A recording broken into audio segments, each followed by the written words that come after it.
new students and try to recruit new members. Every club representative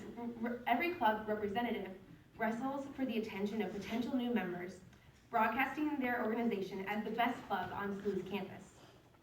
Little do the freshmen know, however, that every club member who stands in front of their designated table and carefully decorated poster is lying. Except for, of course, those club members standing in front of the SLU Students for Life table.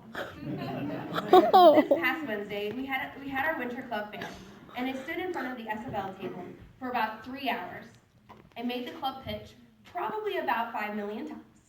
It sounded something like this. Students for Life is SLU's pro-life club on campus. We strongly believe in the dignity and value of every human life, from conception to natural death. And we take a particular stance against abortion, the death penalty, physician-assisted suicide and euthanasia, poverty, and violence. If they still seem interested, or at least polite enough to listen to my whole spiel, I would add, we are a very active club on campus. We are going to the March for Life in Washington, D.C. next week.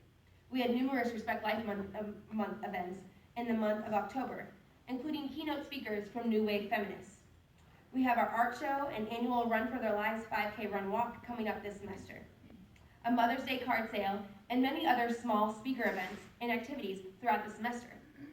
We also have our Pregnant and Parenting Student Assistance, also known as the PPSA, which is a branch of SFL that raises money and awareness for pregnant or parenting students, men or women, on SLU's campus. If they were still listening, and I wanted to toot the club's horn, I would add, we're actually about to disperse our 100th PPSA award this semester. And just so they knew that I played a big part in all these awesome activities and accomplishments, I might add, and I'm the president.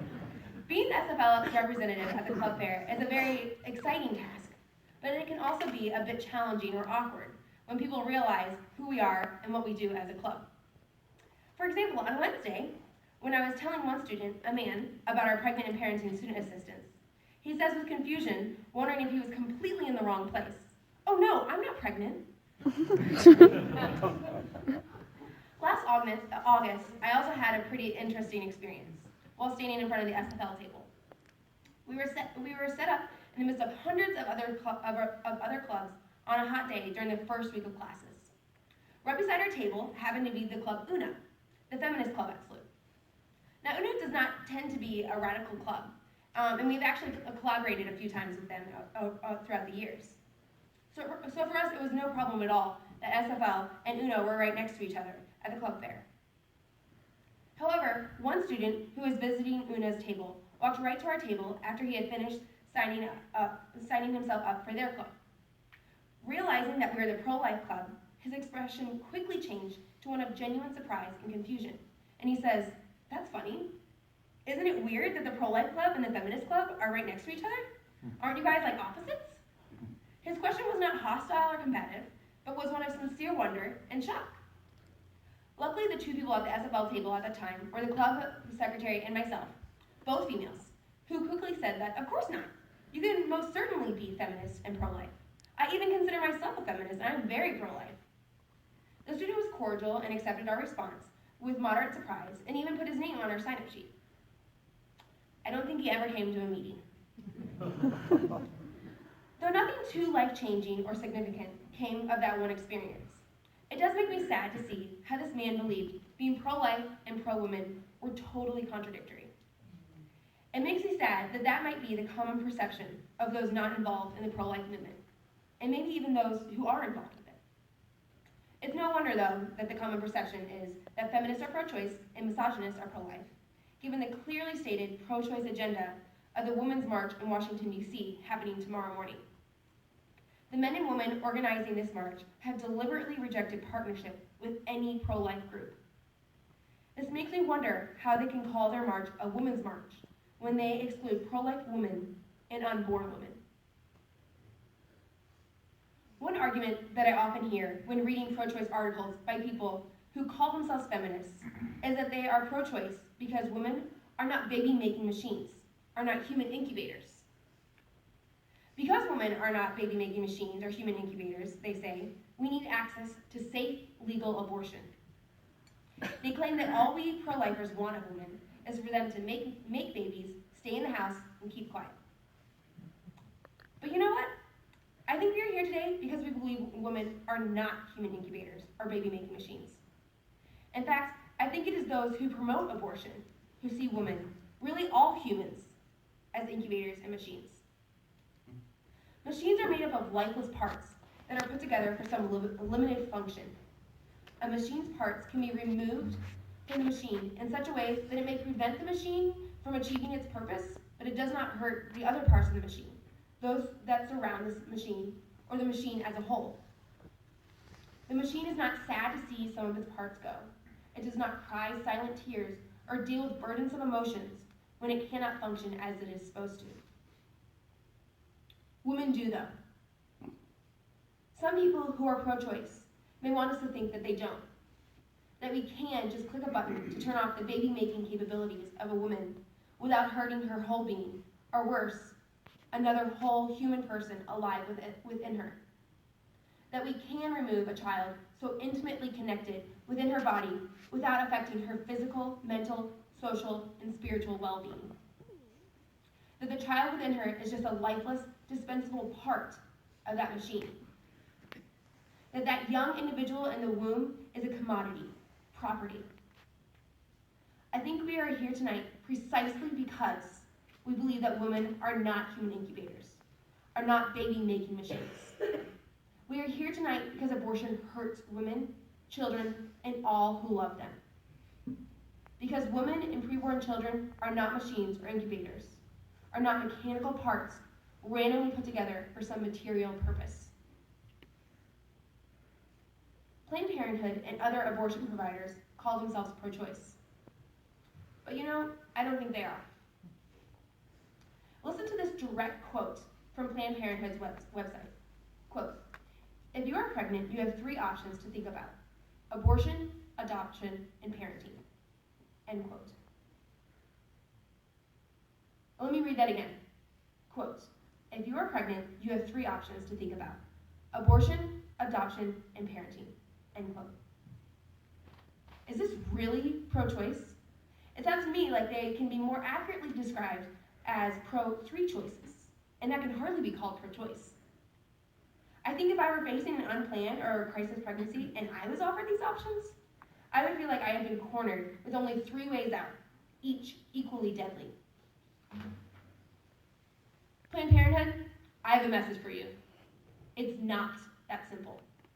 Women are not baby-making machines that come with an owner's manual. Click the red button for abortion, blue button for adoption, green button for parenthood, and move on with life. It does not take much to know that those 9 months of pregnancy are long and difficult. Women are not baby-making machines that smoothly turn out babies on an assembly line. Women are not baby-making machines that can be turned off or put on delay for a better time to produce. Neither are children just a product of a machine, a product that can be removed from an assembly line if the machine produced when it was not ready or when the product was deformed. No, every pregnant woman and the child within her that walks through the doors of either a Planned Parenthood, another abortion provider, a birthright counseling center, Thrive Women's Health Care, or another pregnancy resource center is a human being.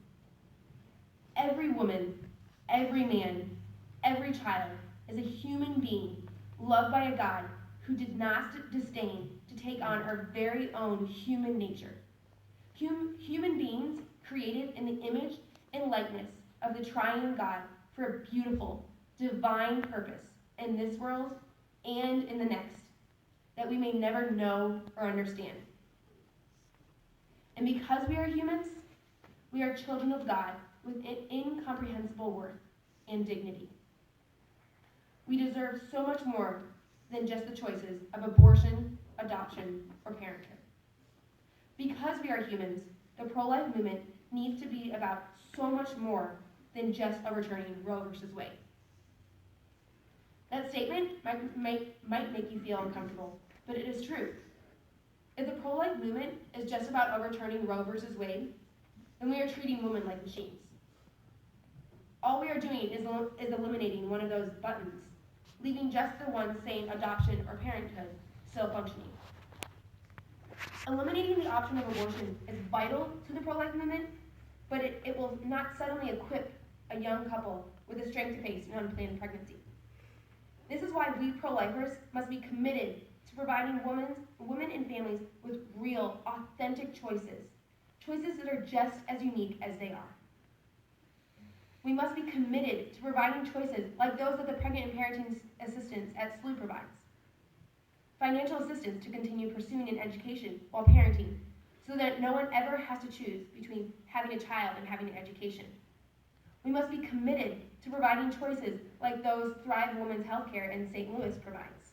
Information about the diverse adoption and parenting options, honest counseling that believes in the dignity of women, their partners, and their children, and parenting skills education.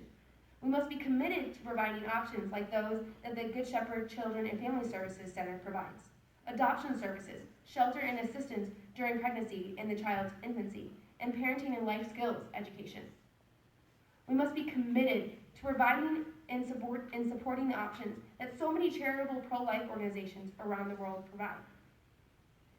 This is what we all deserve as humans, as children of God. But the pro-life movement, pro-life work does not end there. We are not only pro-life in the number of hours we stand on the sidewalk outside the abortion clinic, or the number of turnarounds we facilitate at the doors of Planned Parenthood, or even just in the help we provide to families through pregnancy resource centers and other pro-life organizations. Just think about it. Christ never prayed in front of an abortion clinic or convinced a girl not to have an abortion. Yet Christ is the way, the truth, and the life. Jesus did not attend a pro-life rally or donate to his local pro-life organizations. Yet every single thing he did and every single word that he said brought life to everyone he encountered. He did not just bring life back to Lazarus or the dead son of the widow. Jesus brought life to the woman caught in adultery when he forgave her. He brought life to the blind beggar when he acknowledged him and restored his sight. He brought life to the woman with a hemorrhage when he cured her and commended her faith. And he brought life to Zacchaeus when he noticed the small tax collector and called him down from the tree. Christ showed us by his own example that we can be pro-life in every action and interaction, and every simultaneous simplicity and complexity of human life. We are pro-life in the care we give to our elderly parents and grandparents, in the respect we show for those who have special needs, in the forgiveness we offer to those who have hurt us, in the use of our talents and skills for the betterment of our family and society, in the smile we give to the homeless woman on the corner, and in every kindness, virtue, and hard work we share with the rest of our brethren. This is all pro-life because we make this world more worth living in. We make this world one in which men and women want to bring children into. We bring Christ, the way, the truth, and the life to others. Thank you very much.